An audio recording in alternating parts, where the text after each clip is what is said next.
surga yang mengalir di bawahnya sungai-sungai. Jadi sangat jelas para sahabat bahwa ketika kamu menjadikan dirimu Islam dan memilih Islam sebagai jalan kebenaran dan hidup, dan Nabi Muhammad itu merupakan jalan yang seorang tidak mampu sampai kepada Allah kecuali beliau, kataku ya, bahwa dia itu adalah jalan kebenaran dan hidup, tidak ada seorang pun dapat sampai kepada Allah kecuali melalui Nabi, maka kalian akan diselamatkan teman-teman. Keimanan kita, perbuatan baik kita, itu nanti yang menentukan akan ridho Allah. Kita dimasukkan ke dalam nerakanya yang nanti itu juga kekal, atau kita dimasukkan ke dalam surganya Allah yang penuh rahmat dan kekal.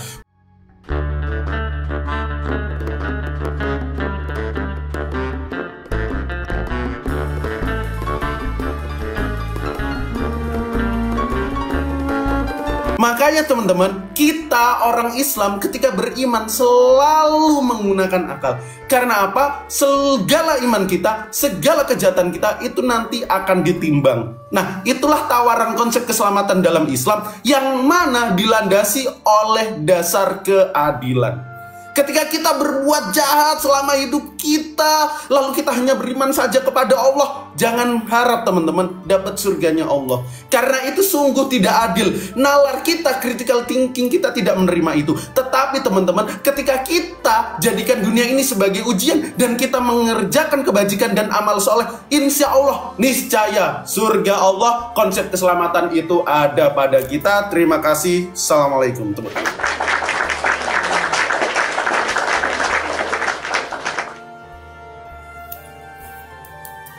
Oke, Bang Goldian, silahkan diterima.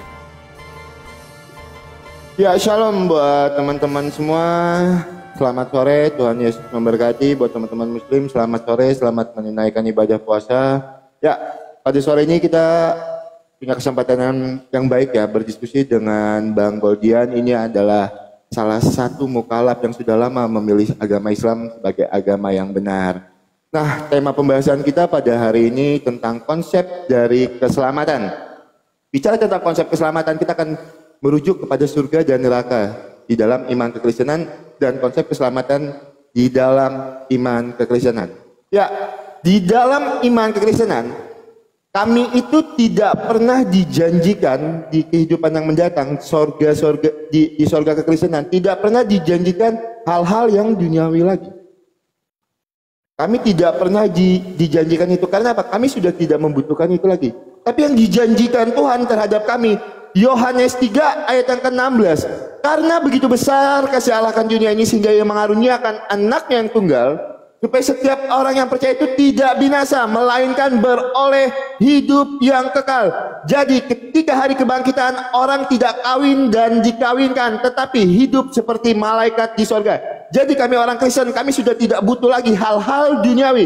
Yang kami butuhkan, kami tidak mati di dalam kebinasaan, tetapi beroleh hidup yang kekal. Makanya surga kekristenan itu tidak dijanjikan hal yang aneh-aneh. Itu yang pertama.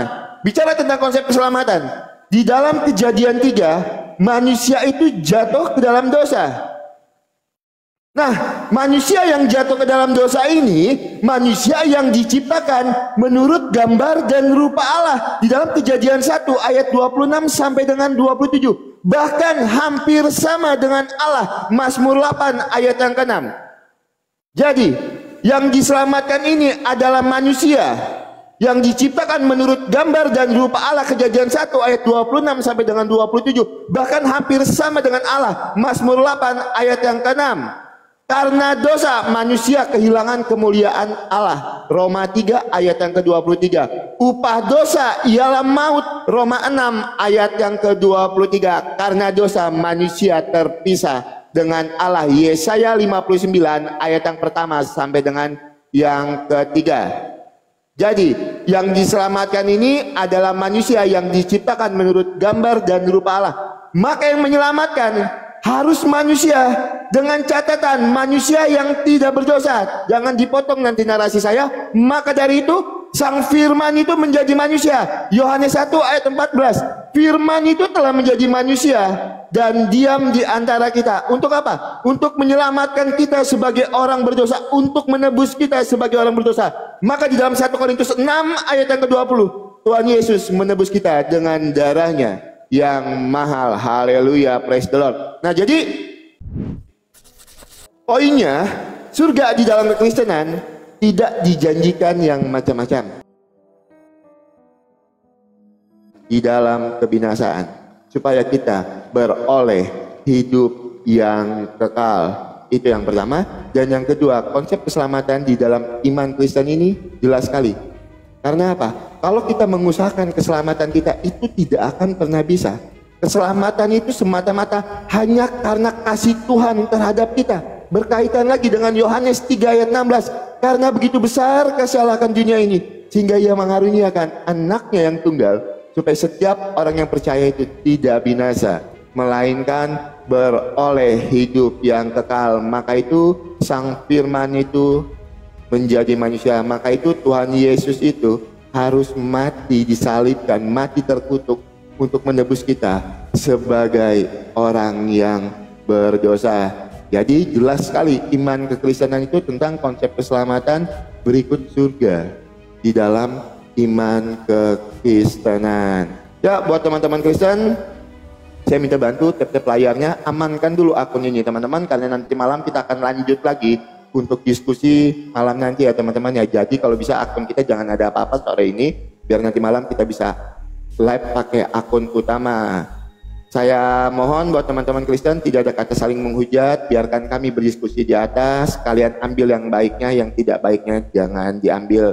Jadikan diskusi ini untuk mendapatkan hal-hal yang positif, untuk mendapatkan poin-poin yang positif. Terima kasih buat teman-teman. Shalom, selamat sore. Tuhan Yesus memberkati kita semua.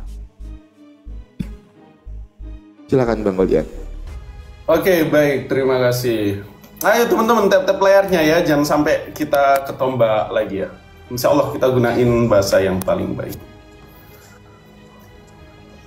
Oke, jadi aku mau menanggapi, mengulas opening statement dari Bang Oki, yakni konsep keselamatan yang disebutkan di dalam Bible Bang Oki. Walaupun Bang Oki nggak terlalu menggunakan ayat ya, cuma bilang di dalam Yohanes 3 ayat 16 bahwa Yesus itu jalan kebenaran dan hidup, atau akan besar kasih karunia akan dunia ini, Allah mengaruniakan anaknya yang tunggal.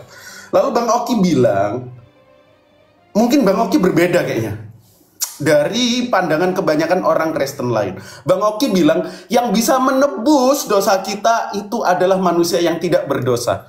Di situ tidak ada diksi Tuhan atau Allah sendirilah yang harus menebus kita. Nggak tahu, atau jangan-jangan Bang Oki ini Unitarian sehingga bilang seperti itu. Soalnya saya belum mendengar bahwa Bang Oki bilang harus Allah sendiri yang menebus dosa. Nanti mungkin bisa dikonfirmasi. Jika gini, teman-teman Kristen, keimanan Bang Oki yang melandasi bahwa kutuk hukum Torah, bukan kutuk hukum Torah ya, tetapi dosa waris yang diwariskan Adam kepada umat manusia, tidak ada yang mampu menebusnya kecuali manusia yang berdosa, kecuali manusia yang tidak berdosa. Apakah dari sejarah panjang umat manusia sebelum Yesus tidak ada manusia berdosa? Katakanlah tidak ada.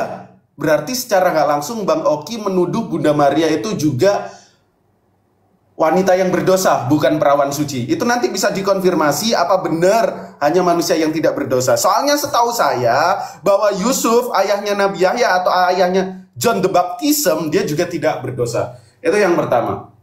Lalu yang kedua, ketika kita berbicara konsep keselamatan dalam sudut pandang Kristen, teman-teman, maka itu kita akan dihadapkan narasi yang berbeda atau tata cara yang berbeda antara Paul the Apostle, Rasul Paulus, dan daripada Yesus itu sendiri.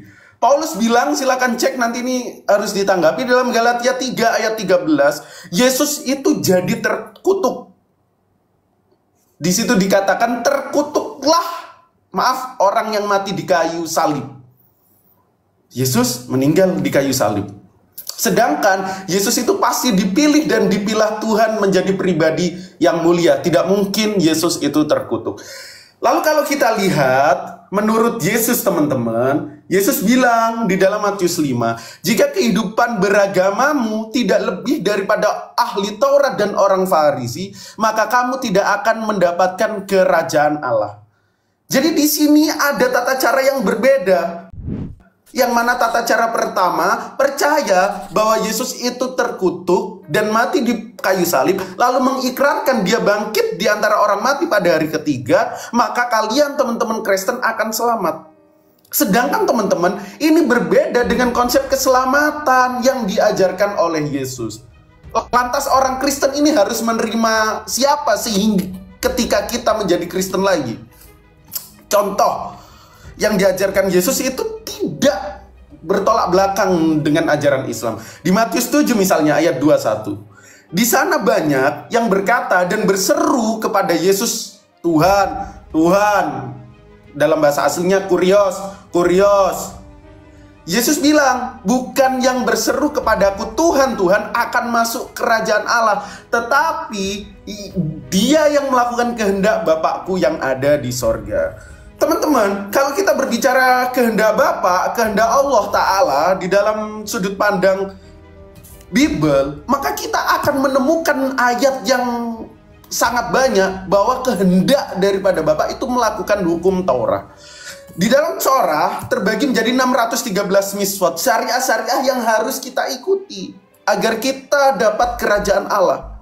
Di dalam Torah kita dipaksa, bukan dipaksa ya, tapi kita diwajibkan untuk melakukan hal kedagingan duniawi yang dalam koridor kebaikan, atau kita kenal sebagai amilus solihah, beramal soleh.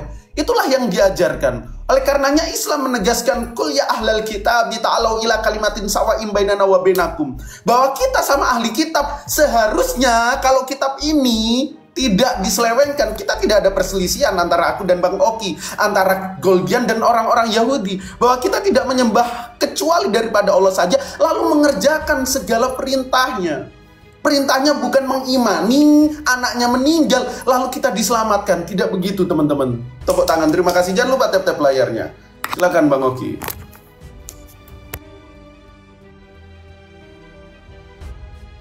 Oke, silakan diterima Bang Goldian. Ya, teman-teman, di awal dari statement saya tadi saya sudah sebutkan kata saya jangan dipotong. Yang menebus kita itu harus manusia, tetapi dengan catatan manusia yang tidak berdosa. Tapi jangan dipotong akhirannya. Yohanes 1 ayat 14. Firman itu telah menjadi manusia dan diam di antara kita. Untuk apa? Untuk menyatakan Sang Bapa. Karena di dalam Yohanes 1 ayat 1 jelas sekali. Pada mulanya adalah firman, firman itu bersama-sama dengan Allah, firman itu adalah Allah. Saya dijawab ya, itu jangan didiksi, jangan diksi saya itu dipotong terus di framing kalau saya adalah seorang unitarian. Mohon sebelumnya saya minta maaf, saya Tritunggal asli ya. Terus tentang Galatia 3 ayat 13, terkutuklah orang yang mati di tiang salib. Nah, makanya kalau kita baca Alkitab itu kita harus cari tahu remanya. Kita harus baca secara utuh konteksnya, kita lihat berbicara tentang apa. Ya, jadi Galatia 3 ayat 13 itu menunjukkan betapa besarnya pengorbanan Tuhan Yesus untuk kami sebagai orang yang berdosa ini. Untuk kami sebagai manusia yang diciptakan menurut gambar dan rupa Allah, bahkan hampir sama dengan Allah, Tuhan Yesus mengambil alih kutukan hukum Taurat atas dirinya dengan cara dia mati di kayu salib. Untuk apa? Untuk menebus kita sebagai orang berdosa. Maka di dalam 1 Korintus 6 ayat yang ke-20, Tuhan Yesus menebus kita dengan darahnya yang mahal. Yohanes 3 ayat 16, karena begitu besar kasih Allah akan dunia ini, sehingga ia mengaruniakan anaknya yang tunggal, supaya setiap orang yang percaya itu tidak binasa, melainkan beroleh hidup yang kekal. Haleluya, teman-teman ya. Nah, bicara tentang Bunda Maria, Mazmur 51 ayat yang ke-5 menjawab itu. Sesungguhnya aku ini dalam dosa sejak lahir, dalam keadaan berdosa sejak aku dikandung ibuku. Mazmur 51 ayat 5 menjawab itu. Terus pertanyaan keempat, bukan setiap orang yang berseru kepadaku Tuhan, Tuhan, Tuhan yang akan masuk kerajaan yang akan masuk ke dalam kerajaan surga, tetapi dia yang melakukan kehendak Bapakku. Betul apa yang dikatakan Alkitab. Banyak orang Kristen yang bilang, Tuhan, aku percaya kepada Tuhan Yesus, tetapi dia tidak hidup seturut dan sekehendak dengan firman Tuhan. Untuk apa? Karena di dalam Yakobus jelas sekali, iman tanpa perbuatan mati. Maka ayat ini jelas sekali menyatakan, bukan setiap orang yang berseru kepadaku Tuhan, Tuhan, yang akan masuk dalam kerajaan surga, melainkan dia yang mengikuti kehendak Bapa. Apa kehendak Bapa? Supaya kita hidup seturut dan sekehendak dengan firman Tuhan. Oke, saya sudah jawab 4 pertanyaan. Luar biasa ya teman-teman ya. 1 kalimat kita langsung digempur dengan 4 pertanyaan. Oke, saya mau bertanya dulu dengan Bang Godian. Saya minta data dan dalilnya. Yang pertama, apakah amal itu menyelamatkan di dalam iman Bang Godian? Itu yang pertama. Apakah amal itu menyelamatkan di dalam iman Bang Goldian? Terus yang kedua, apakah Nabi Muhammad itu jalan kebenaran? Ketika kita ingin selamat, maka kita harus mengikuti apa yang diperintahkan oleh Nabi Muhammad.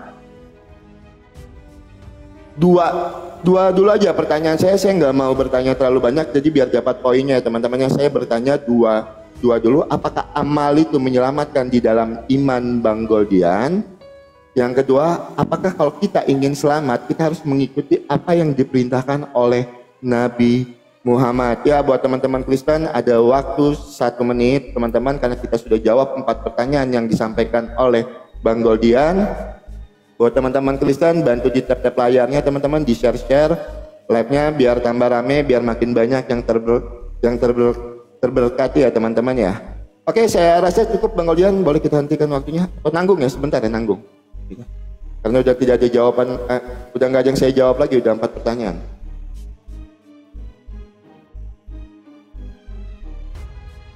Ya, jadi saya tegaskan dulu 2 pertanyaan saya minta data dan dalil Bang. Seperti saya menjawab pertanyaan.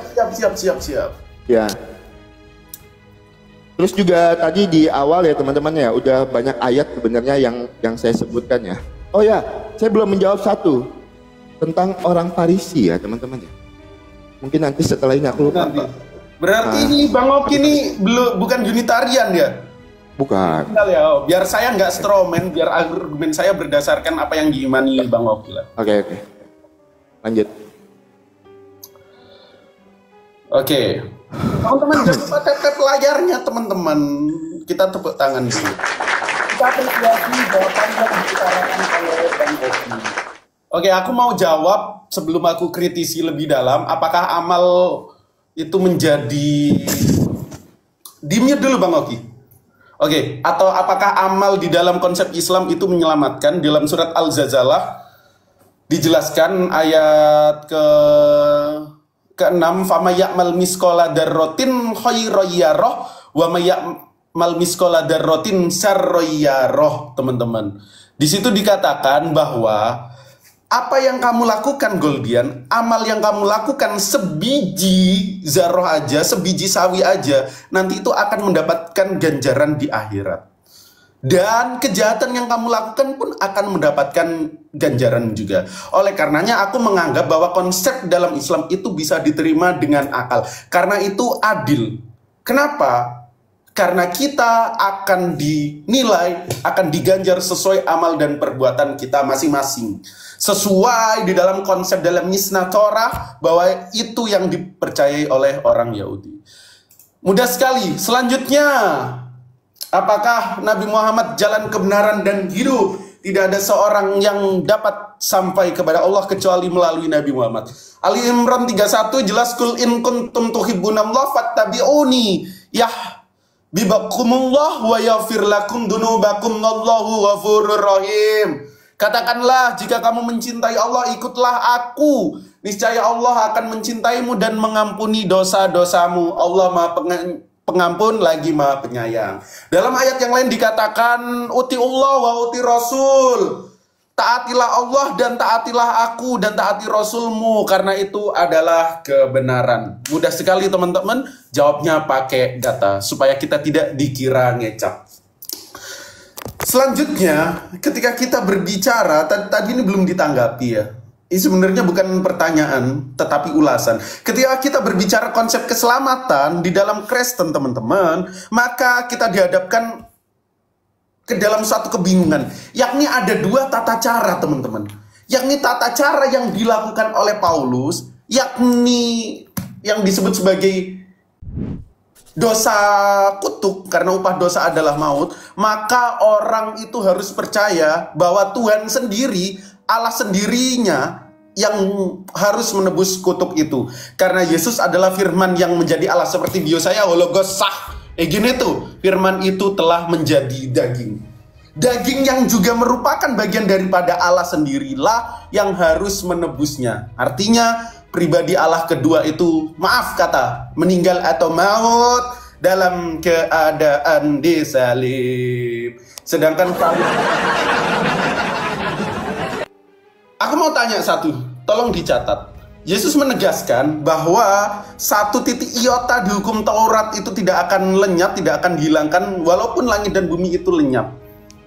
It's mean, Bang Oki, Yesus seolah-olah mengindikasikan kepada kita Taurat itu suci. Bahkan dalam kitab Mazmur, Taurat Tuhan itu sempurna. Tetapi, Bang Oki, kalau kita merujuk kepada perkataan Paulus di Filipi 3 ayat 8 dan 9, Paulus bilang, Taurat yang menjadi dasar atau tata cara konsep keselamatan menurut orang Yahud itu adalah sampah. Jadi yang benar yang mana? Taurat Tuhan sempurna atau Taurat Tuhan itu sampah? Paulus bilang, aku telah melepaskan semuanya itu dan menganggapnya sampah, dan berada dalam dia bukan dengan kebenaran sendiri karena mentaati Taurat, karena itu sampah. Sama aku mau tanya satu hal, Lucifer dalam keimanan Bang Oki itu siapa? Dan bintang timur, istilah bintang timur itu merujuk kepada siapa? Kira-kira itu. Lalu aku mau melanjutkan narasi di dalam Islam, teman-teman. Makanya Bang Oki saya doakan semoga dipilah dan dipilih oleh Tuhan melalui Roh Kudusnya, melalui malaikat Jibrilnya, agar Bang Oki menerima keselamatan yang benar. Karena konsep Islam itu tidak ada taranya, dan konsep Islam itu sangat adil, teman-teman. Bang Oki browsing, cepat, waktu kurang 30 detik ya. Oke. Jadi sekali lagi, jelas teman-teman, dalam Islam ketika kita mengimani Allah, ya ayyuhalladzina amanu taqullah, dan bertakwa kepada Allah, lalu menerima Nabi Muhammad, mengikrarkan Nabi Muhammad itu adalah Rasul pilihan kita, dan kita beramal soleh, itulah jalan yang akan membawa kita kepada surga yang dimana kenikmatannya luar biasa. Tepuk tangan. Mungkin di awal aku mau konfirmasi dulu, Bang Oki, Lucifer itu dalam keimanan Kristen dikenal sebagai siapa? Oke, nanti saya jawab ya Bang ya. Sama bintang timur itu. Oke. Ya, boleh diterima. Ya teman-teman, kita akan menanggapi yang sesuai dengan konteks ya teman-teman. Ya, kalau kita bicara tentang konsep keselamatan, yang pertama kita tidak berbicara tentang kritik teks. Itu bedakan. Kritik teks dengan konsep keselamatan itu dua hal yang berbeda. Kalau memang mau bahas tentang kritik teks, kita atur temanya, kita atur jadwalnya lagi untuk berbicara tentang kritik teks. Itu yang pertama. Dan yang kedua tentang Lucifer dan bintang timur. Itu tidak ada korelasinya di dalam konsep keselamatan. Nanti kalau memang ada, silahkan dijelaskan. Oke, teman-teman, saya mau tanggapi dulu dengan pertanyaan tadi. Yang pertama, orang-orang Farisi. Ya, kita harus tahu orang-orang Farisi itu betul. Dia seolah-olah pemimpin dan pemuka agama yang berupaya melayani Allah. Tetapi itu dari luarnya. Tetapi yang sesungguhnya mereka sedang memasukkan ajaran-ajaran budaya. Ya, saya udah jawab tentang orang-orang Farisi. Nah, karena sebenarnya tadi itu saya nggak mau berdiskusi, ada emot-emot tertawa begitu kan. Karena Bang Goldian duluan yang memulai, kita akan lanjutkan. Oke, Bang Goldian tadi menjawab kalau amal itu, sebentar ya teman-teman ya. Kalau amal itu menyelamatkan di dalam iman, Bang Goldian. Ini saya bukakan datanya Bang. Sahih Muslim 5037. Tidak seorang pun yang dimasukkan surga oleh amalnya. Dikatakan tidak juga Tuhan, wahai Rasulullah. Jeder, selamat datang di dunia kebenaran. Ini data. Ini Sahih. Sahih Muslim 5037. Silakan bantah data saya. Kalau tidak ada seorang pun yang dimasukkan surga oleh karena amalnya, dikatakan tidak juga Tuhan wahai Rasulullah. Beliau menjawab, tidak juga aku, kecuali bila Robmu melimpahkan rahmat kepadaku. Jeder, selamat datang di dunia kebenaran. Bang Golian, ini data. Masih banyak data yang saya bisa tunjukkan untuk membantah konsep keselamatan di dalam iman Bang Goldian. Nah, sekarang Bang Goldian tadi bilang kalau Nabi Muhammad itu jalan kebenaran. Saya cuma minta satu data, dan nanti tolong tanggapi data saya dengan data ya. Ini karena ini hadis Muslim, ini sahih, sanadnya sahih. Hadis Muslim 5037. Hadis Muslim 5037. Tidak ada satu orang pun yang diselamatkan oleh karena amalnya, tidak juga Tuhan wahai Rasulullah. Beliau menjawab, tidak juga aku, kecuali bila Robmu melimpahkan rahmat kepadaku. Jeder, tolong nanti jawab. Itu ya, itu yang pertama. Dan yang kedua, saya minta data secara eksplisit. Tunjukkan satu kebenaran yang dilakukan oleh Nabi Muhammad di dalam Al-Quran. Saya tidak minta perintah ya, bedakan antara perintah dan action. Itu dua hal yang berbeda. Perintah dan action itu dua hal yang berbeda. Yang saya minta actionnya, saya contohkan di dalam Alkitab itu Tuhan Yesus memberi makan 5.000 orang. Gitu ya, Tuhan Yesus memberi makan 5.000 orang. Saya minta datanya di dalam iman Bang Goldian. Nah, terus Bang Goldian tadi bilang ya, kalau semua Muslim itu nanti akan masuk ke dalam surga. Seperti apa dengan, bentar ya, saya bukakan teman-teman.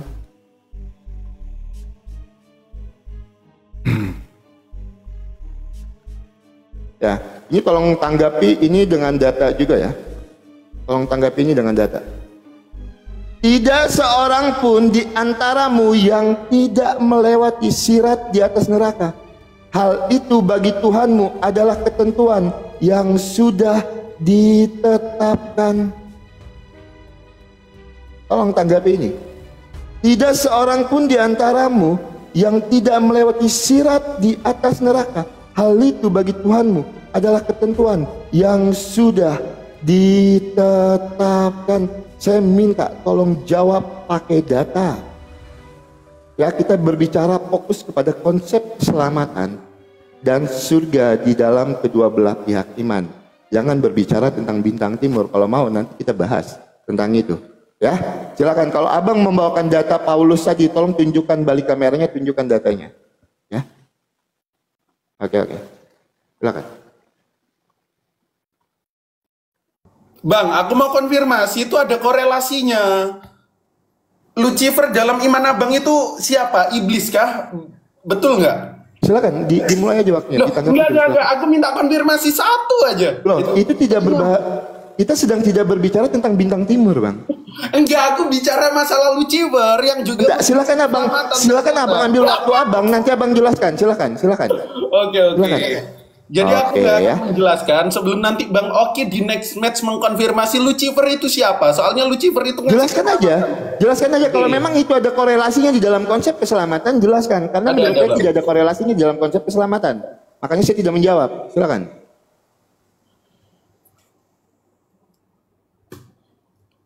Baik teman-teman, Bang Oki tidak mau mengkonfirmasi. Padahal itu tidak berbicara tentang critical text ya. Kalau kritik teks, wah meninggal saudara teman-teman terhitung. Oke. Waduh Bang Oki ini selamat diskusi konsep keselamatan. Pertanyaannya Maryam 71 terus. Gimana toh Bang Oki, masa masih belum paham? Dikatakan di sini wa in minkum illa wariduha kana ala rabbi hatmin maksida. Tidak ada seorang pun di antaramu yang tidak melewati. Hal itu bagi Tuhanmu adalah ketentuan yang sudah ditetapkan. Jadi ayatnya jelas, aku nggak mau sirkular mengulang-ulang itu lagi, itu udah disampaikan bahwa perintah di situ ayat di situ itu melewati, Bang. Oke. Kita tidak gunain emot-emot ketawa atau apa ya, teman-teman. Biar diskusi ini hikmat. Jadi tidak masuk ya. Bang Oki perlu paham, di situ dikatakan melewati dan tidak masuk. Contoh Bang Oki, semisal saya sekolah di SMA Penabur. Ketika saya hendak ke SMA Penabur, saya lewat SMA 1 Jakarta. Apakah saya masuk SMA 1 Jakarta? Tidak. Saya hanya lewat SMA 1 Jakarta. Tetapi saya akan masuk SMA 1 Penabur. Tepuk tangan. Tap-tap layar, teman-teman. Terus yang kedua, Bang Oki berbicara tentang konsep rahmat. Tadi hadis yang ditunjukkan itu adalah konsep rahmat. Bahwa kita sepakat konsep rahmat dalam Al-Quran itu ada. Tetapi siapa sih yang mendapatkan rahmat Allah? Dijelaskan dalam surat Al-Hujurat ayat 10. Innamal mu'minuna ihwatun fa aslihu baina ahwaikum wattaqullaha la'allakum turhamun. Sesungguhnya orang mukmin itu bersaudara, karena itu diamkanlah kedua saudaramu dan bertakwalah kepadamu agar Allah merahmatimu. Jadi rahmat yang Allah maksud dalam hadis-hadis ketika Nabi Muhammad menyatakan tentang rahmat, yakni orang-orang mukmin itu niscaya akan mendapatkan rahmat, dan itulah konsep rahmat dalam Islam. Bukan berarti Bang Oki ketika memilih Tuhan lain yang digantung oleh makhluknya Bang Oki mendapat rahmat. Oh tidak Bang Oki. Tetapi orang mukmin itulah yang bagian atau golongan daripada rahmat Allah. Kemudian Bang Oki minta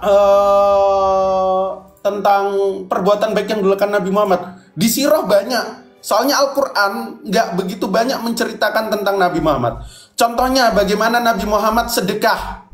Contohnya bagaimana Nabi Muhammad memperlakukan nenek-nenek. Contohnya bagaimana Nabi Muhammad mengajarkan kita cara menjadi manusia seperti itu. Itu dijelaskan banyak. Makanya Allah bilang, wa ma arsalnaka illa kafatan linnas. Dan kami tidak mengutusmu wahai Muhammad kecuali menjadi rahmat bagi semesta alam. Oke. Sekarang aku mau tunjukin lagi. Bang Oki belum menjawab ini. Apa betul Taurat itu sampah? Sedangkan kalau kita berbicara konsep keselamatan itu di Taurat itu ada banyak, di Torah itu banyak. Menurut Paulus, Bang Oki, Filipi 3, di situ dikatakan, oleh karena dialah aku telah melepaskan semuanya dan itu, dan menganggapnya apa? Sampah, saudara. Taurat ini menurut Paulus, beberapa bagian kitab 5 Pentateuch disebut sampah. Dan berada dalam dia bukan dengan kebenaranku sendiri karena mentaati hukum Taurat. Padahal teman-teman, di dalam Mazmur Taurat Tuhan sempurna. Jadi yang salah yang mana? Terus selanjutnya Bang Oki nggak mau menjelaskan perbedaan konsep keselamatan yang diutarakan oleh Paulus dan oleh Yesus. Dalam Mazmur 19 ayat 7 dikatakan Taurat Tuhan itu sempurna, menyegarkan jiwa. Tepuk tangan. Jadi sekali lagi Bang Oki, aku mau menegaskan, tolong dijawab. Oh iya, Bang Oki bilang orang Farisi itu bawa budaya. Coba Bang Oki cek, kasih tunjuk ayat di mana orang Farisi itu memasukkan budaya atau bid'ah ke dalam syariat beragama. Bang Oki nggak nunjukin itu ya, itu PR buat Bang Oki. Selanjutnya, teman-teman, ketika Bang Oki menganggap bahwa Bunda Maryam atau Mary, Mother Mary, I love her, itu adalah orang yang berdosa. Apa boleh aku bilang Yesus itu durhaka? Karena Tuhan sendiri yang lahir dari seorang perawan Mary itu menganggap ibunya berdosa. Sedangkan dalam konsep Katolik, Bang Oki, maaf, Bunda Maria disebut Theotokos, wanita suci, perantara daripada Allah itu. Itu. Sama nanti tolong konfirmasi Lucifer, Bang Oki. Itu ada korelasinya.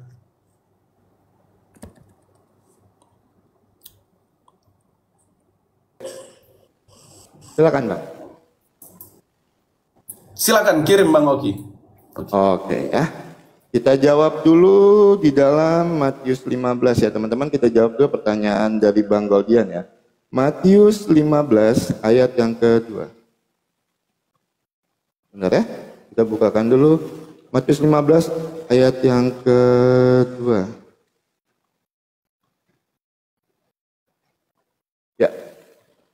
Saya buktikan di sini, Bang. Ya, kalau kita tuh siap menunjukkan data.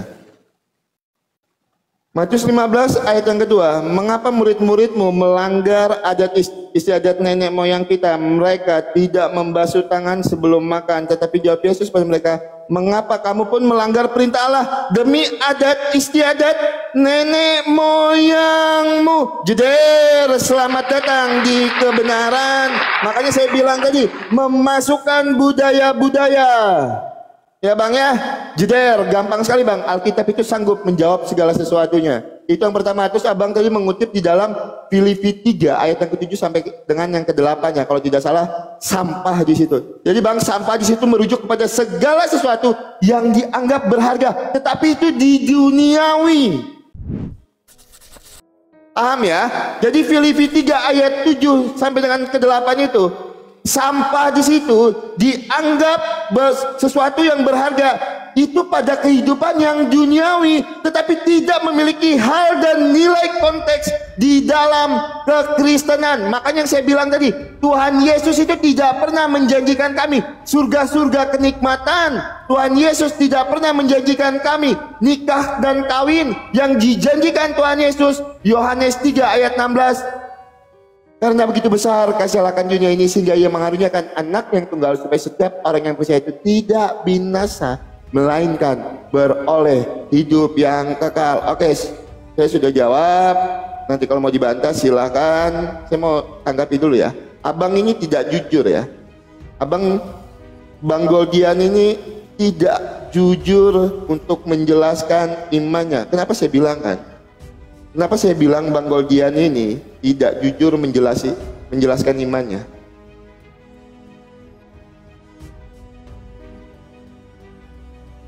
Bang Goldian, di sini arti sebenarnya bukan melewatinya Bang, tetapi mendatanginya. Jeder. Bang Goldian ini tidak jujur. Di situ bukan melewatinya Bang, tetapi mendatanginya. Nah kalau memang kata Abang cuma melewatinya, kenapa di ayat selanjutnya Bang, kami akan menyelamatkan orang-orang bertakwa? Kenapa ada penyelamatan kalau memang di sini tidak mendatanginya? Ayolah, jujurlah Bang Goldian. Kalau memang di sini cuma melewatinya, kenapa di ayat 72-nya ini kami akan menyelamatkan orang-orang bertakwa?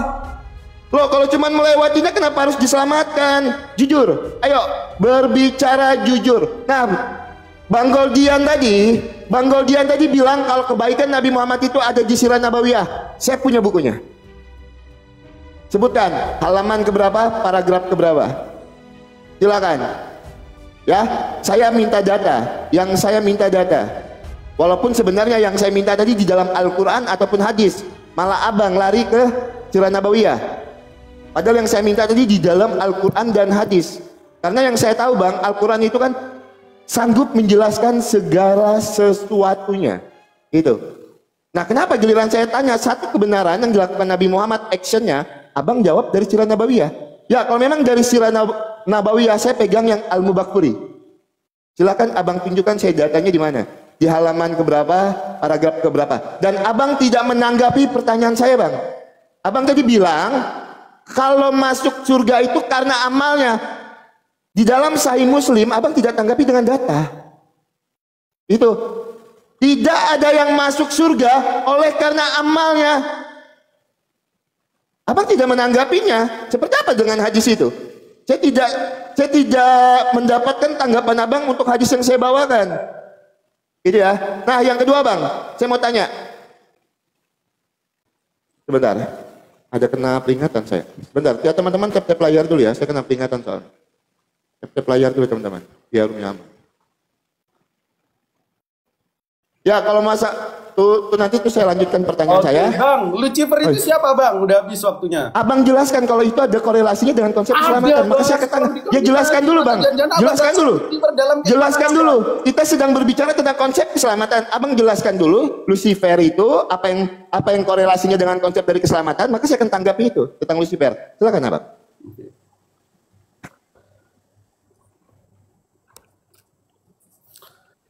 Aduh, Takiyah Korintus teman-teman Bang Oki. Jadi tadi udah aku jawab bang, hadis yang abang bawa itu konsep rahmat. Lalu orang-orang yang mendapat rahmat Allah itu seperti apa? Itu ada di dalam surat Al-Hujurat, yakni orang-orang mukmin. Bang Oki jangan pernah mengharapkan rahmat Allah, sedangkan Bang Oki ingkar kepada kekuasaan Allah dan menduakan Allah. Makanya oleh karena itu laqad kafaral ladzina qalu innallaha wa salisu salasa. Telah kafir orang yang bilang Allah itu satu dari yang tiga atau trinitas. Makanya dijelaskan dalam surat Al-Bayyinah, lam yakunil ladzina kafaru min ahlil kitabi wal musyrikina fi nari jahannam khalidina fiha abada. Tepuk tangan. Bang Oki. Tempat Bang Oki itu di neraka kekal selama-lamanya. Tadi kenapa aku ucapin Bang Oki Takia dalam Maryam itu menggunakan kata wariduha. Wariduha bisa diartikan sebagai melewati. Tadi udah kejelasin. Semisal sekolahku SMA dulu di SMA Penabur. Dan jalan menuju SMA Penabur aku harus melewati SMA 1. Oleh karenanya aku sampai ke SMA Penabur melewati SMA 1. Tetapi aku tidak masuk ke SMA 1. Terus di ayat 72 dikatakan summa nunajjil ladzina taqaw wa nadarud dhalimina fiha jizya. Jadi Bang Oki, ketika segolongan orang itu mau ke SMA Penabur, ternyata ada beberapa orang yang bagian daripada murid itu, nggak hanya SMA Penabur semua, dan orang yang bagian daripada SMA 1 itu masuk ke dalam neraka, yakni siapa? Orang-orang kafir dan orang-orang yang tidak bertakwa. Tepuk tangan. Jadi orang-orang yang banyak bertakwa hanya lewat, nggak usah masuk gitu. Bang Oki, kembali lagi takiyah. Kita lihat teman-teman, ini bukan adat istiadat orang Farisi, tetapi adat istiadat orang Yahudi. Perikop Bang Oki bilang seperti itu. Bang Oki bisa bedain nggak antara ahli Taurat, orang Yahudi dan orang Farisi? Lagi browsing, lagi tanya ChatGPT. ChatGPT tolong bantu saya, apa bedanya orang Yahudi sama Farisi? Oke. Tadi jelas di dalam Galatia, Bang Oki juga kembali lagi takia. Di situ dijelaskan ketika berbicara tentang hukum Taurat, yang menurut Paulus hukum Taurat itu adalah sampah. Aku bukain lagi di mana tadi, di Filipi 3. Coba kita baca baik-baik. Kita bahasa Indonesia yang baik dan benar. Di sini dikatakan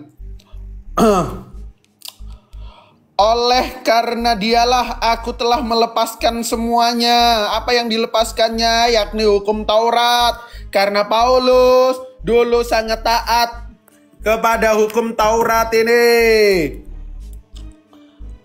Dan menganggapnya, dianggap apa? Sampah saudara. Supaya aku memperoleh Kristus. Apa yang dianggap sampah dan berada dalam dia bukan dengan kebenaranku sendiri. Karena mentaati hukum Taurat, yakni hukum-hukum Taurat yang termaktub dalam 613 miswah ini dianggap sampah. Jadi yang benar yang mana? Taurat Tuhan sempurna atau Taurat Tuhan sampah? Itu. Terus yang kedua, tolong ditanggapi. Kenapa bisa konsep keselamatan yang diutarakan Paulus berbeda dengan konsep keselamatan yang diutarakan Yesus? Pakai data. Dari awal itu udah aku sampaikan dan aku ingin pertajam lagi penyampaianku. Tolong dijawab Bang Oki. Bang Oki ini ternyata murid Edis TV. Al-Quran katanya menjelaskan segala sesuatu Goldian. Bang Oki, segala sesuatu yang dijelaskan oleh Al-Quran itu segala akumulasi pertanyaan dari tapirun-tapirun Quraisy lalu dijawab oleh Al-Quran. Lalu tentang kebaikan Nabi Muhammad dijelaskan oleh Allah, wa ma arsalnaka illa kafatan linnas. Dan dia itu menjadi rahmat bagi seluruh manusia. Lalu tentang Nabi Muhammad itu dijelaskan di mana? Ada di sunnah, hadis, dan ada di sirah. Lalu aku mau tanya satu hal, tolong dijawab yang pertama. Bang Oki, apakah Lucifer yang adalah setan itu memberikan keselamatan? Tolong dijawab. Karena kita masih dalam koridor konsep keselamatan. Lucifer itu yang adalah setan. Terus Bang Oki bilang Bunda Maria berdosa. Maaf teman-temanku saudara Katolik, Bunda Maria kalian yang suci yang disebut sebagai Theotokos itu ternyata punya dosa. Tepuk tangan. Oke, silakan. Oke, silakan. Oke, silakan diterima ya.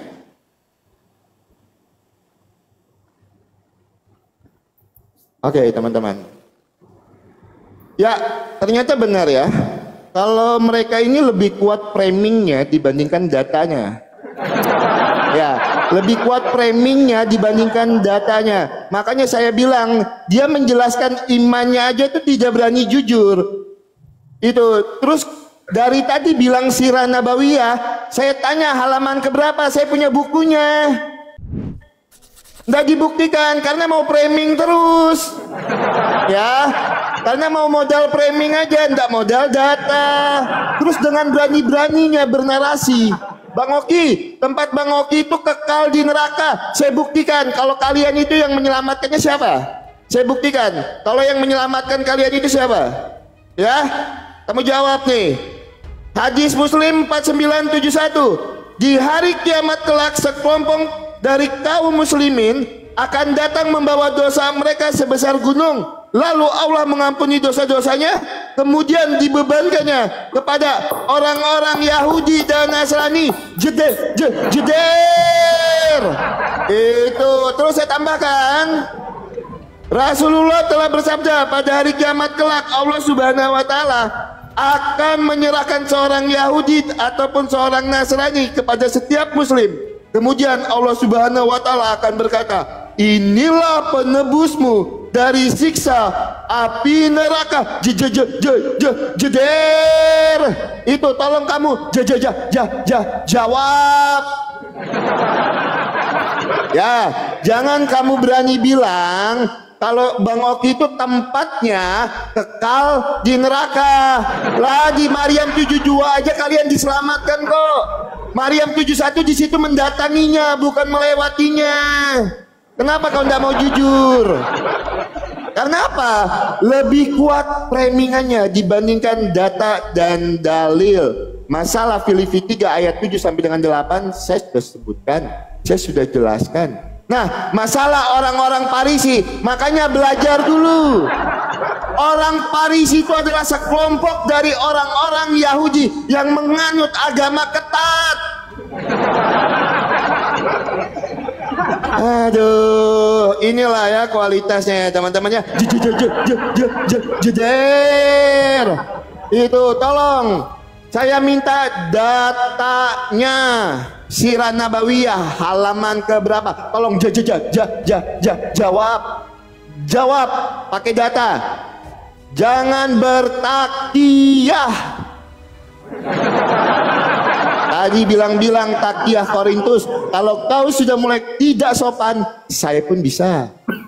Saya akan menghargai orang yang menghargai, dan saya tidak akan menghargai orang yang tidak menghargai.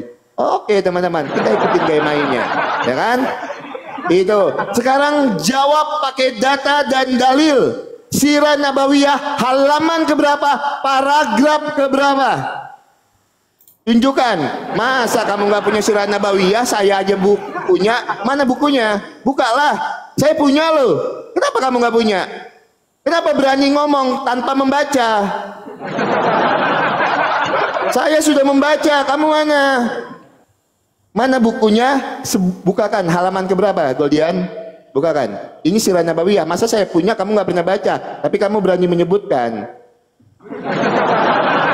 Tolong kamu jawab pakai data, Goldian. Tolong ya. Itu. Tolong kamu jawab pakai data, Bang Goldianku yang terhormat. Di mana satu kebenaran yang dilakukan oleh Nabi Muhammad di dalam imanmu? Bang, yang Lucifer dijawab. Kasih keselamatan. Saya sudah sampaikan tentang Lucifer. Ini waktu saya, jangan kejang-kejang, santai aja. Saya tidak pernah memotong waktu Anda. Saya tidak pernah memotong waktu Anda. Sampaikan kalau memang Lucifer itu berhubungan korelasinya dengan konsep dari keselamatan. Biar saya jelaskan. Silakan kamu jelaskan dulu di mana hubungannya, biar saya tanggapi. Itu ya. Ingat, ini waktu saya dari tadi tidak memotong waktu siapapun. Itu tolong bantah dua hadis saya. Hadis Muslim 4969, hadis Muslim 4971. Jawab pakai data. Kenapa orang Yahudi dan Nasrani Itu ya. Tolong jawab pakai data. Sirah Nabawiyah, tunjukkan bukunya halaman keberapa. Jawab pakai data. Ya, tolong silakan.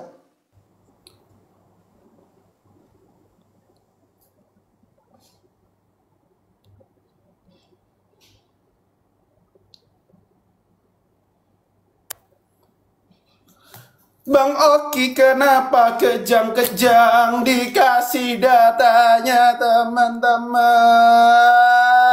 Mana ya? Tadi yang gue sampein itu ada di Biblos semua Bang Oki. Ini semuanya Alkitab. Apakah Bang Oki juga nggak punya Alkitab yang banyak ini? Yang dalamnya berbeda-beda. Bang Oki, orang Yahudi sama Farisi itu beda ya. Yahudi itu terbagi di dalamnya menjadi beberapa sekte, ada Farisi, ada Saduki. Tapi yang dijelaskan di situ Bang, adat istiadat orang Yahudi. Ya. Terus Bang Oki menjelaskan, oh jangan bicara Goldian. Kalau saya Bang Oki kekal dalam neraka selama-lamanya. Maaf Bang Oki, itu dalam iman kita, maaf. Kalau Bang Oki nggak terima, silahkan Bang Oki masuk Islam dulu. Bang Oki maaf, karena itu faktanya Bang Oki dalam surat Al-Bayyinah, Bang Oki kekal di neraka selama-lamanya. Bentar, ada apa ini? Live akan berakhir, waduh, muka aku nggak kedeteksi. Cek, oke. Suaraku jelas kan, denger kan? Oke, selanjutnya aku kasih contoh aja ya. Perilaku baik Nabi Muhammad, sedekah beliau di sini dikatakan dalam Bukhari, karena Rasulullah Shallallahu Alaihi Wasallam ajawadan nas. Langsung aku bacain latihnya. Rasulullah adalah orang yang paling dermawan dan kedermawanannya memuncak pada bulan Ramadan ketika Jibril alaihissalam menemuinya. Jibril menemui setiap malam untuk tadarus Al-Quran. Jadi jelas salah satu perbuatan baik Rasulullah yang dicontohkan oleh beliau kepada umat Islam itu adalah sedekah. Tepuk tangan.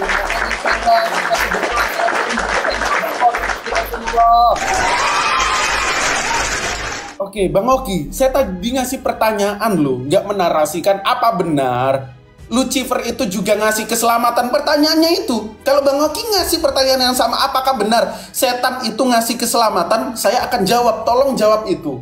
Nanti itu ada korelasinya jawaban Bang Oki. Bang Oki tanya kepadaku, apakah iya Kristen dan Yahudi jadi penebus? Emang Bang Oki, orang-orang fasik, yakni dalam sudut pandang kita itu adalah Kristen dan Yahudi. Kenapa dia disebut fasik? Karena kebenaran datang kepada mukanya Allah diatainahumul kitab yurifuna kama yurifuna abna'ahum, tapi orang-orang Kristen tidak menerimanya. Itulah yang disebut fasik. Dan orang fasik sejatinya sejak purbakala di dalam Torah pun juga jadi penebus. Ayatnya mana Goldian? Ini Bang Oki, penebusmu itu bukan Tuhan yang digantung di kayu salib, tapi orang fasik. Amsal 21 ayat 18. Coba baca. Orang fasik dipakai sebagai apa? Tebusan bagi orang benar, dan pengkhianat sebagai ganti orang jujur. Bang Oki ketampar kitabnya sendiri teman-teman. Ayat 18. Jadi orang fasik itu jadi penebus, bukan Tuhan yang jadi penebus. Di mana di perjanjian lama Tuhan jadi penebus. Itu satu Bang yang belum Abang jawab dari tadi. Kenapa konsep keselamatan yang ditawarkan Paulus sama Yesus itu berbeda? Tolong dijelaskan. Kasih tunjuk saya perbedaannya seperti apa. Pakai data. Saya nggak mau loh kalau dalam dialog itu pengulangan kalimat. Tetapi ini saya sampaikan karena Bang Oki belum jawab. Kalau Bang Oki udah jawab silahkan. Jawabannya Bang Oki salah, ya silahkan orang-orang bisa mendengar. Oke Bang Oki, lagi ku sampaikan, apakah Lucifer yang adalah setan dalam keimanan Bang Oki juga menyelamatkan? Nah, itu tolong dijawab. Jangan terhindar dari pertanyaan itu. Itu masih dalam koridor tema konsep keselamatan yang kita bahas. Teman-teman tap-tap layarnya, jangan lupa teman-teman. Jadi sekali lagi aku sampaikan, kalau kita berbicara dalam konteks Torah, bagaimana konsep keselamatan itu terjadi, yakni hal-hal kedagingan, yang mana kedagingan itu membawa kepada kebaikan teman-teman, keamalan soleh, itulah yang membawa kepada keselamatan. Jadi bukan malah Tuhan yang datang sendiri sebagai penebus kalian. Jikalau hukum dosa adalah maut, ini pertanyaan juga. Ada nggak orang-orang berdosa yang ternyata tidak mati? Atau jangan-jangan mereka nggak berdosa? Atau jangan-jangan mereka tidak menerima kutuk hukum Adam? Coba tolong dijawab. Satu aja yang mungkin harus abang jawab, penekananku apakah Lucifer menyelamatkan itu? Terima kasih. Tepuk tangan.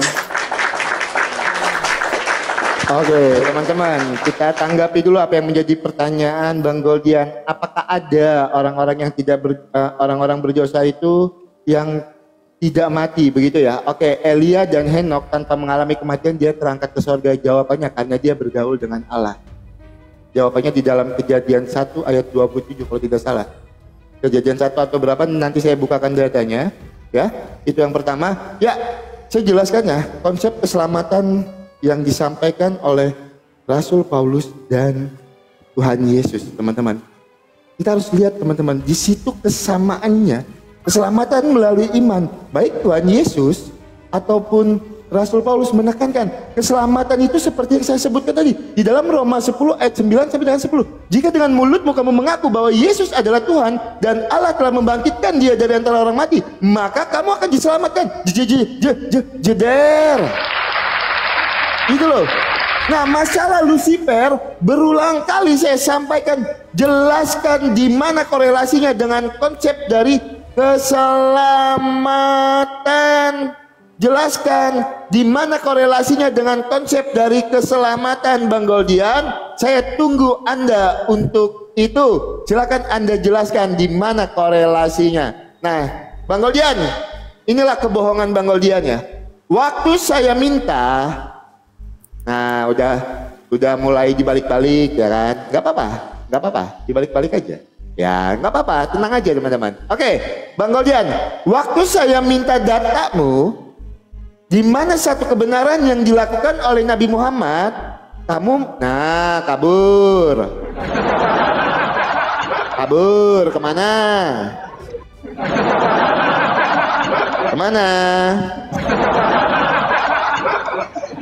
Kemana, Bang Goldian? Cek. Kemana? Ada. Sinyalku apa sinyal Bang Oki? Loh, abang yang menghubungkan ulang. Oh, sorry, berarti sinyal gak ada, kabur ya, framing gitu. Oke, ya saya minta tambahan waktu nanti sedikit. Aman, pakai.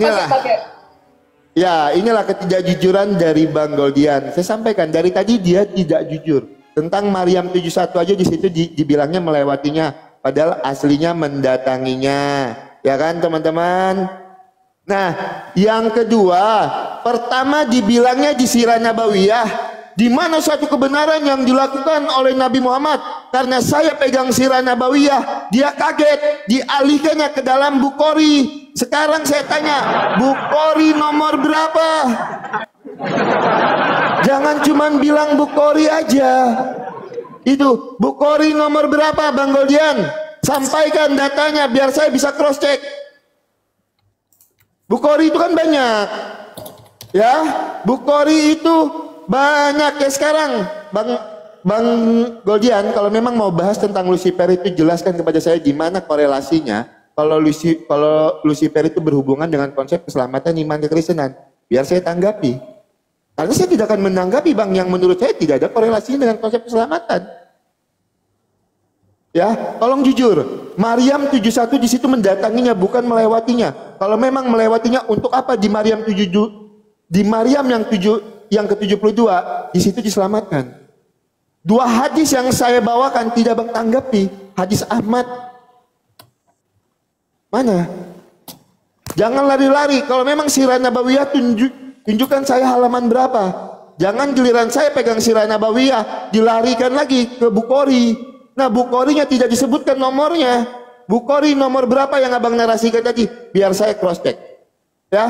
Nah, buat teman-teman Kristen bantu di tap layar dulu teman-temannya. Kita sudah menang diskusi ini, jangan sampai kita kalah PK.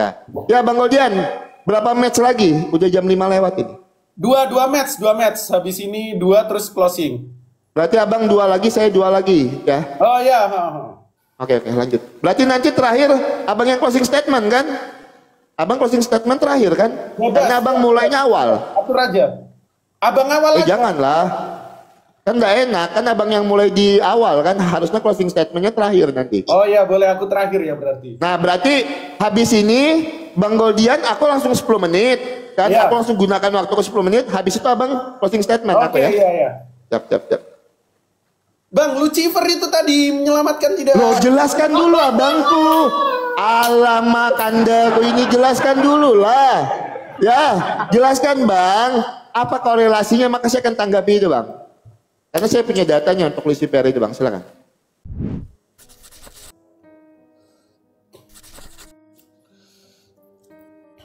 Oke. Bang Oki nggak minta tambahan waktu, tadi saya reconnect. Oke. Jadi teman-teman, Kakandaku Oki ini takut untuk menjawab apakah Lucifer menyelamatkan, udah aku kejar. Saya nggak bernarasi, saya bertanya, silahkan dijawab iya atau tidak kan. The simple question. The same thing, semisal Bang Oki tanya apakah setan di dalam konsep Islam menyelamatkan, saya akan jawab. Saya nggak akan ngejar, tolong jelaskan itu di mana. Itu buat PR bagi teman-teman Kristen ya. Kalau Bang Oki tidak menjawab, itu buat PR. Masa saya udah menang, telak, jawabannya pun itu juga nggak dijawab. Itu PR itu. Coba tanya ke Goldian. Goldian, apakah setan dalam konsep Islam menyelamatkan? The same thing I will answer. No, setan nggak menyelamatkan. Coba dijawab itu. Oke teman-teman, tadi udah aku jawab ya bahwa Bang Oki yang dalam konsep kami, maaf. Katakanlah kami sebagai domba tersesat, saya nggak apa-apa, saya nggak keberatan. Yang dalam konsep kami adalah orang fasik, itu ternyata jadi penebus, sudah ada di dalam Torah teman-teman. Di dalam kitab Canah, dalam Amsal 21 ayat 18. Aku nggak mau circular reasoning ngejelasin Maryam, itu udah dijelasin bolak-balik. Di situ dikatakan walaupun mendatanginya, tetapi nggak sampai masuk, cuma datang stay bentar, ya udah ngelihat, waduh Bang Oki dibakar di neraka teman-teman. Kita ketawa melihat Bang Oki dibakar. Kita lanjut menuju surganya Allah. Nggak masuk ya Bang Oki. Misal Bang Oki dibakar di neraka, ya udah kita liatin, tapi kita nggak masuk gitu. Oke, selanjutnya Bang Oki bilang bahwa konsep keselamatan yang dinyatakan Paulus sama yang dinyatakan Yesus itu sama. No, berbeda. Saya jelaskan di penghujung diskusi kita. Paulus bilang, jika Bang Oki beriman dengan mulut Bang Oki dan mengikrarkan Yesus mati lalu dibangkitkan di antara orang mati, maka kamu diselamatkan. Itu loh Bang Oki. Itu yang dinarasikan Paulus. Berbeda sama Yesus. Kenapa kamu katakan aku baik? Hanya ada satu yang baik, yakni Bapa di sorga. Itu. Terus Yesus juga bilang, jika kehidupan beragamaanmu tidak lebih dari ahli Taurat dan orang Farisi, maka kamu tidak akan mendapatkan kerajaan Allah. Yesus bilang itu. Yesus bilang dalam Yohanes 5 ayat 30 misalnya, aku tidak dapat berbuat apa-apa dari diriku sendiri. Semua yang kulakukan itu benar, karena itu adalah kehendak daripada Bapa yang mengutus aku. Lagi-lagi Yesus mengutip esensi lain, yakni Bapa, sebagai ujung tombak daripada keselamatan, yakni beramal soleh dan melakukan kehendak Bapa. The same thing sama yang dipercaya oleh umat Islam, bahwa umat Islam itu karena rahmat Tuhan, yang mana rahmat itu adalah orang-orang mukmin. Tadi udah aku jelaskan di dalam surat Al-Hujurat ayat 10, itulah yang dapat masuk surga. Lalu step selanjutnya, yakni wa amilus sholati wa tuz zakah, lalu zikro, beramal soleh, melakukan kebajikan, bersedekah. Tadi Bang Oki tanya, di sirah ada, tapi saya lagi nggak baca sirah dan lagi nggak megang sirah. Saya ada. Tapi paling gampang saya sebutkan di hadis Bukhari ayat 1421. Nomor 1421. Bagaimana Nabi Muhammad misalnya bersedekah. Nabi Muhammad ketika bersedekah dengan tangan kanannya, lalu dia menyembunyikan tangan kirinya. Maksud dari hadis itu apa? Menurut ulama menjelaskan, ketika Nabi Muhammad sedekah, begitu banyak sedekahnya, Nabi Muhammad tidak pernah ingin orang lain tahu. Itu loh kebaikan Bang Oki. bukan malah meminta-minta. Bahkan menurut Matthew Henry, maaf mohon kata, di dalam tafsir Filipi ketika Yesus mengosongkan diri, Matthew Henry bilang Yesus hidup dari sedekah. Tapi Nabi Muhammad enggak. Nabi Muhammad mengajarkan kita bersedekah. That's the fact. Lalu selanjutnya ini loh, Lucifer, ya Allah tolong dijawab. Itu menyelamatkan atau tidak? The same thing Bang Luki tanya, pertanyaan yang sama, apakah setan menyelamatkan dalam konsep iman Islam? Itu silahkan. Silahkan, tapi tolong dijawab. Saya nggak lagi bernarasi gini-gini lalu ngasih pertanyaan. Bang Oki, saya belajar ilmu logika itu cukup lama. Dalam tajuk pertanyaan nggak perlu orang bernarasi dulu. Nggak perlu Bang Oki memaksa saya bernarasi untuk suatu pertanyaan saya. Tetapi ketidaktahuan saya yang membuat saya ingin bertanya. Dan tajuk yang kita usung itu konsep keselamatan. Lalu apakah pribadi Lucifer itu juga menyelamatkan? Tolong dijawab. Sekali lagi, the same thing Bang Luki lakuin. Bang Luki tanya setan menyelamatkan, akan saya jawab. Tepuk tangan teman-teman.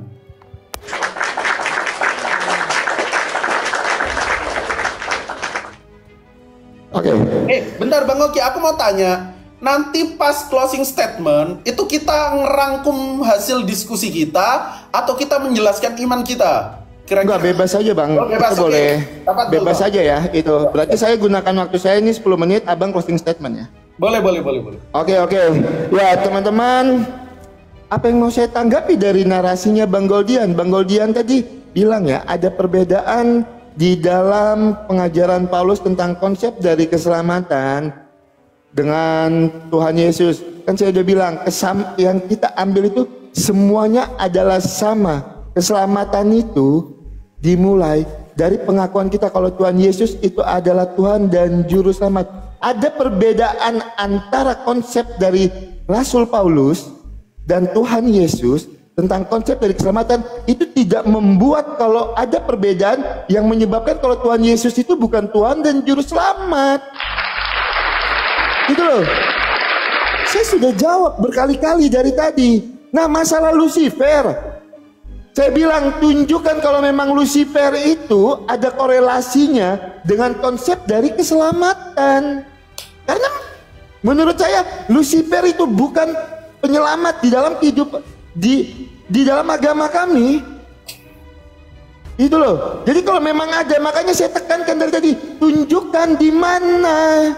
Biar saya tanggapi. Loh, dari tadi kan saya tidak perlu menjawab secara langsung dengan narasi saya. Harusnya Bang Goldian sudah dapat menyimpulkan. Itu yang pertama. Nah, Bang Goldian, saya mau tanggapi ya. Jangan bohong-bohong Bang. Bilang hadis Bukhari 14:21. Jangan berdusta Bang ya. Ini Bang, hadis Bukhari 14:21 Bang. Bukhari 14:21. Wahai Rasulullah sudah berumrah sedangkan aku belum. Ini menceritakan tentang umroh abangku. Jawab. Bohong lagi abang. Abang kira saya nggak bisa ngecek. Jangan berdusta abangku. Bukhari 14:21 berbicara tentang umroh. Maka di situ tertulis, wahai Rasulullah, kalian sudah berumroh sedangkan aku belum. Maka beliau berkata, wahai Abdurrahman, pergilah bersama saudaramu ini dan berumrohlah dari Tanim abangku. Mau saya tunjukkan datanya? Mau saya tunjukkan kebohongan abang? Nah, biar kita clear ya teman-teman ya. Bukhari 14:21.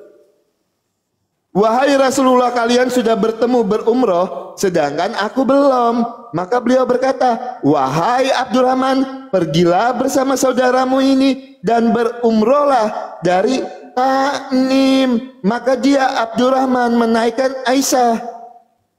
Itu loh, jangan bohong. Nanti jangan bawa lagi Kutubusita. Kalau abang bawa Bukhari dari Kutubusita, saya bukakan lagi. Saya sudah cek juga di Kutubusita.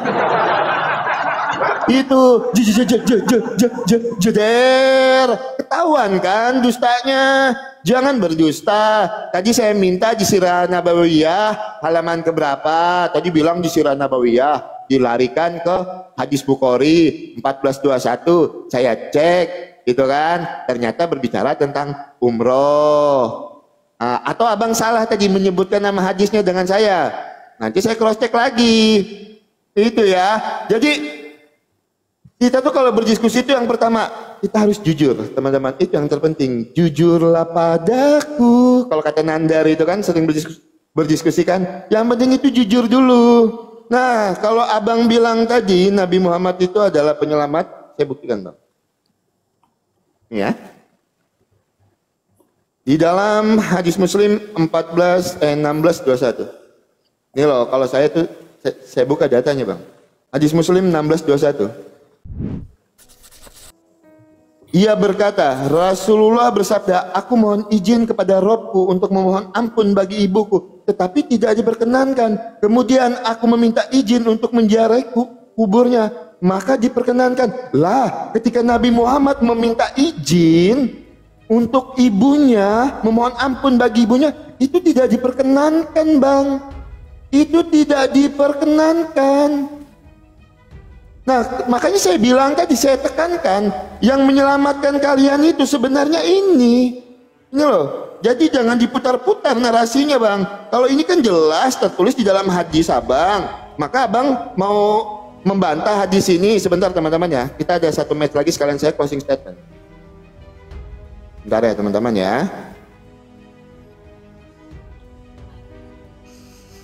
Oke, silakan diterima lagi Bang Goldian. Oke, berarti tadi Lucifer tidak menyelamatkan gitu ya? Sebentar, silakan diterima lagi Bang. Kirim-kirim abangku. Ya, berarti ini saya closing statement. Setelah ini abang 5 menit ya, langsung closing statement ya. Siap. Oke, teman-teman, saya mau tunjukkan ya, yang menyelamatkan tuh bang, di dalam iman abang tuh yang saya bilang tadi bang, ini loh, ini nih. Hadis Muslim 4971 ini bang, ini yang jelas-jelas menyelamatkan bang. Di hari kiamat kelak, sekelompok dari kaum muslimin akan datang membawa dosa mereka sebesar gunung lah, dosanya sebesar gunung lah bang. Lalu Allah mengampuni dosa-dosanya, kemudian dibebankannya kepada orang-orang Yahudi dan Nasrani. Yang berbuat dosa siapa, dibebankannya kepada siapa bang? Itu loh ya. Yang berbuat dosanya siapa, yang dibebankannya kok Yahudi dan Nasrani. Dan abang juga tidak mau jujur di dalam Maryam 71. Di situ bukan melewatinya bang, tetapi mendatanginya. Makanya di dalam Maryam 72 itu bang, diselamatkan. Kalau memang melewatinya dan tidak masuk, untuk apa di dalam Maryam 72-nya itu diselamatkan? Itu loh, jeder. Itu loh abangku. Jadi diskusi itu bang, yang poin yang terpentingnya adalah jujur.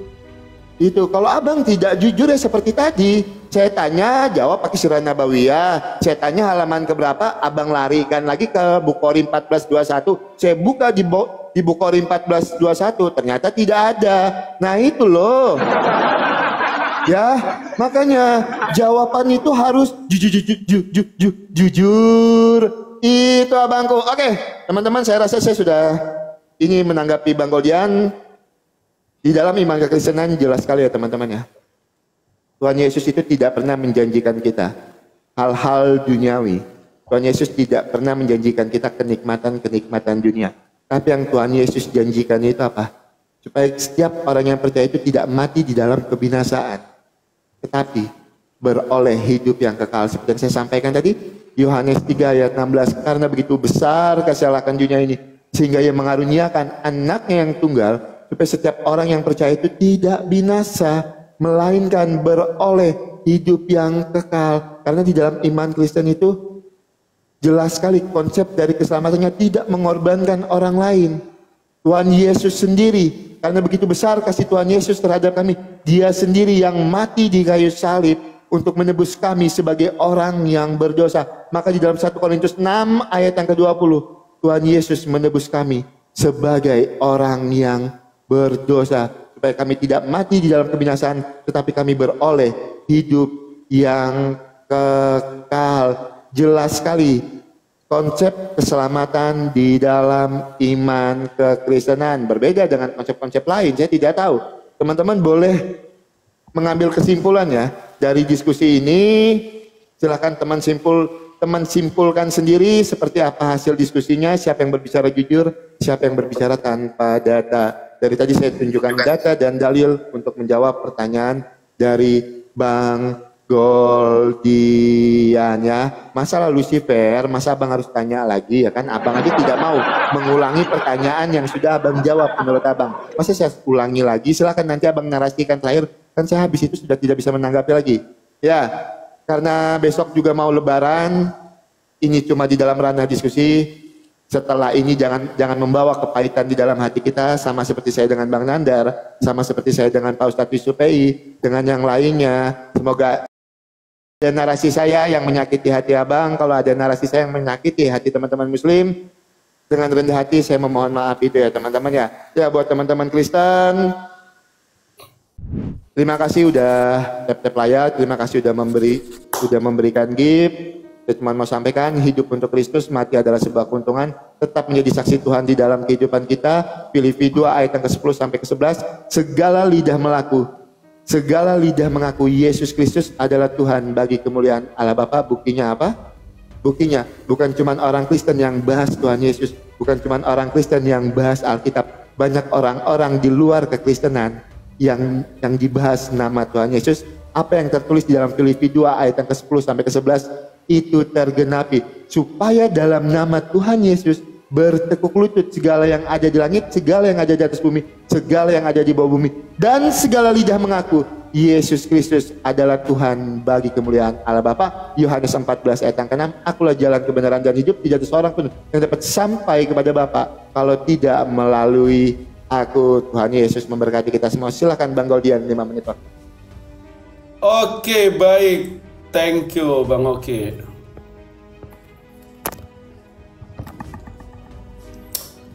Nah, gini dong. Lucifer baru dijawab.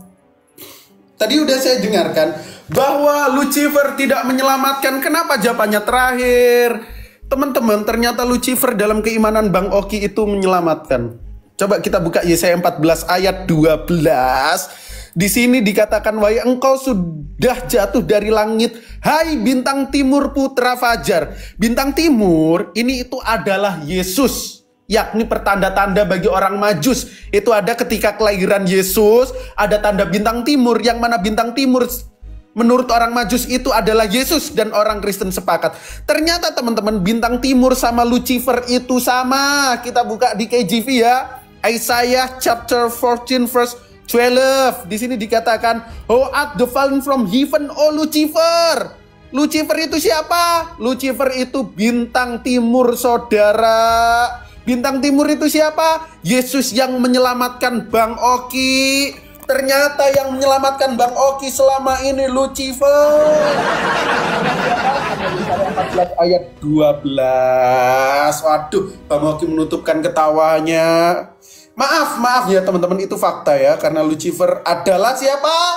Yesaya 14 ayat 12. Dia adalah bintang timur. Yang mana bintang timur adalah siapa? Yesus. Tepuk tangan.